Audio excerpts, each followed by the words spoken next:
എല്ലാ റിലേഷൻഷിപ്പും ഒരു പോയിന്റ് കഴിയുമ്പോൾ നമുക്ക് ബോറടിച്ച് തുടങ്ങും. അതൊരു സ്വാഭാവികമായിട്ടുള്ളൊരു കാര്യം തന്നെയാണ്. കാരണം നമ്മുടെ ഒരു ഇറ്റ്സ് വെരി കോമൺ, നമ്മുടെ ആ ഒരു സ്പാർക്കോ എക്സൈറ്റ്മെൻറ്റോ ഒക്കെ ഫീൽ ചെയ്യാണ്ട് വരിക, അല്ലെങ്കിൽ ആ ഒരു ബട്ടർഫ്ലൈസ് ഫീൽ ചെയ്യാണ്ട് വരിക.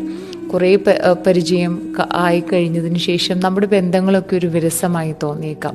പക്ഷെ ആ വികാരങ്ങളെക്കാൾ ഒക്കെ അപ്പുറമായിരിക്കണം നമ്മുടെ കമ്മിറ്റ്മെൻറ്റും പ്രതിബദ്ധതയും ഒക്കെ നമ്മുടെ പാർട്ട്ണറോട്. കാരണം സ്നേഹം ഒരു വികാരം മാത്രമല്ല, നമ്മൾ ശാരീരികമായിട്ടും വൈകാരികമായിട്ടും നമ്മുടെ പങ്കാളിയോടുള്ള ഒരു പ്രതിദിന ഒരു കമ്മിറ്റ്മെൻറ്റാണ് ശരിക്കും പറഞ്ഞ ഒരു പാർട്ട്ണർഷിപ്പ് അല്ലെങ്കിൽ ഒരു ദാമ്പത്യ ബന്ധത്തിൻ്റെ അടിസ്ഥാനം എന്ന് വേണമെങ്കിൽ പറയാം.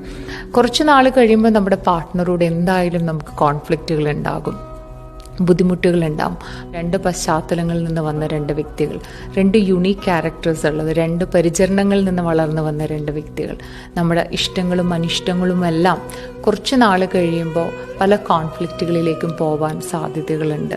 പക്ഷേ എല്ലാ ദിവസങ്ങളും ശാരീരികമായും മാനസികമായും ഫിസിക്കലി മെൻ്റലി ഒക്കെ നമ്മുടെ പാർട്ട്ണറെ ഒരു കമ്മിറ്റ്മെൻറ്റോടു കൂടി കാണുമ്പോൾ അല്ലെങ്കിൽ റെസ്പെക്റ്റോടു കൂടി കാണുമ്പോൾ മാത്രമായിരിക്കും പിന്നീട് ആ റിലേഷൻഷിപ്പ് മുന്നോട്ട് പോവുക. അപ്പോൾ സ്നേഹം കുറഞ്ഞു പോയി അല്ലെങ്കിൽ സ്പാർക്കില്ല അല്ലെങ്കിൽ നമുക്കൊരു എക്സൈറ്റ്മെൻറ്റ് ഇല്ല എന്നതിനർത്ഥം റിലേഷൻഷിപ്പ് നശിച്ചു എന്നുള്ളതല്ല. ഇതൊരു നോർമലായിട്ടൊരു ഫീലാണ്. അതിനേക്കാൾ അപ്പുറമായിരിക്കണം നമ്മുടെ കമ്മിറ്റ്മെൻറ്റും പ്രതിബദ്ധതയും നമ്മുടെ പാർട്ട്ണർ